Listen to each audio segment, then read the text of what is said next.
तुम्हारा डंठल जिसे कहते हैं फिलामेंट, ठीक है। ये होता है तुम्हारा, ये देखो, एक होता है ये इसके अंदर जिसे कहते हैं पुष्पासन, पुष्पासन, ठीक है।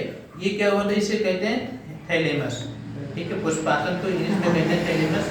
उसके बाद क्या होता है, ये होता है बाह्य दलपुंज, ये होता है तुम्हारा दलपुंज। तुम्हारा ये जो ऊपर वाला ये पूरा है, ये क्या है तुम्हारा स्त्रीकेश, और ये तुम्हारा जो फूल की तरह है, ये क्या है पुंकेश। इसके अंदर क्या होते हैं परागकण, जो क्या देखो इसमें एक, यहाँ देखो ये है ना, ये बड़े बड़े दाने वाले, इसे तुम्हारे क्या है, ये पुंकेसर है। इसमें क्या होता है मेल पार्ट होते हैं, ठीक है। पुंकेसर में क्या होता है मेल पार्ट, और मेल पार्ट का नाम क्या है परागकण, ठीक है। ये तुम्हारे होते हैं कि स्टिग्मा जिसे, ठीक है। इसके अंदर क्या होते हैं कि वर्तिकाग्र, हिंदी में कहते हैं, ठीक है। ये देखो ये तुम्हारा वर्तिकाग्र है, ये वर्तिका है, ये तुम्हारा क्या है अंडाशय नीचे, ये जो है, ठीक है।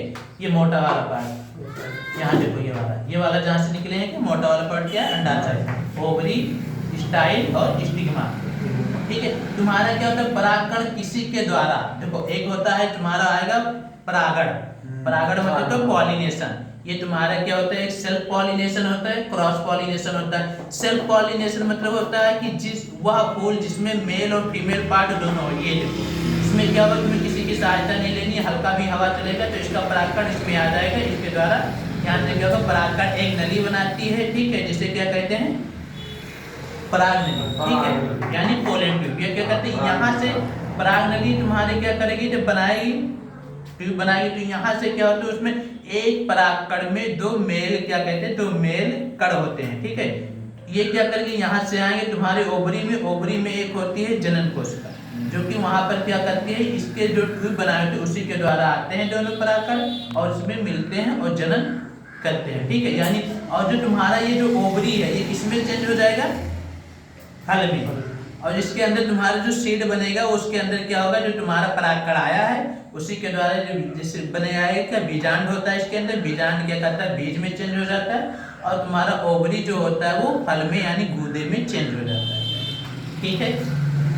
ये तुम्हारा जो कलरफुल पार्ट है, इसका काम है कि माने जीवों को अट्रैक्ट करना अपनी तरफ। किस लिए अट्रैक्ट करे, मान लेते कि इसमें मेल और फीमेल पार्ट दोनों ना होते तो क्या करते, कोई भी जीव जैसे हो गया, क्या मान लो कि मक्खी हो गई या कोई भी कीट हो गई, इसके ऊपर आते बैठते और यहाँ से क्या करते, तुम्हारा मान लो इसमें परागकण केवल है तो परागकण को उनके क्या बैठते तो उनके पैरों में चिपक जाते, फिर यहाँ से उठकर जाते किसी दूसरे फूल में जाते ना, वहां पर बैठे, मान लो तो वो फीमेल फूल था तो वहां पर जाते, वहां परागकण उनका छूट जाता और गिर जाता, जिसके कारण वहां क्या होता है तुम्हारा निषेचन हो जाता है यानी फर्टिलाइजेशन, ठीक है। मान लो कि क्या होते हैं सेल्फ पॉलिनेशन और क्रॉस पॉलिनेशन, यानी कि परपरागण और स्वपरागण। स्वपरागण में क्या होता है, तुम्हारा जो फूल होता है उसमें मेल और फीमेल पार्ट दोनों होते हैं।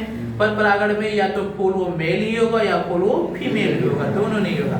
परपरागण में तुम्हारे किसी बाहरी जीव की आवश्यकता होती है, किसके लिए, निषेचन के लिए, फर्टिलाइजेशन के लिए। लेकिन स्वपरागण में तुम्हारे किसी भी जीव की आवश्यकता नहीं होती। देखो इसमें जो हरा पार्ट है इसका काम होता है कि क्या कहते हैं, जो हरा पार्ट पता होगा कि क्लोरोफिल पाया जाता है उसमें, और क्लोरोफिल जिसमें होता है वो प्रकाश संश्लेषण करता है। प्रकाश संश्लेषण ये क्या करता है, प्रकाश संश्लेषण का काम करता है, बाहरी सुरक्षा देता है, ठीक है। और क्या करता है, इसका जो कलरफुल काम है, ये देखो हर एक फूल में चेंज होगा, मान लो इसमें लाल है, गुलाब में लाल है, कनेर में की पीला होगा, और कोई कलर अदर फूल का है तो उसमें अलग होगा, यानी ये कलरफुल होते हैं, ठीक है। ये केवल जीवों को अट्रैक्ट करते हैं अपनी तरफ से। ये जो तुम्हारे जो पीला तो नहीं होता, हाँ फूला के कनेर का लाओगे उसमें पीला ही रहेगा, ठीक है। लेकिन ये सारे भाग सारे में होते हैं, ठीक है। कुछ पूछना है, ठीक है।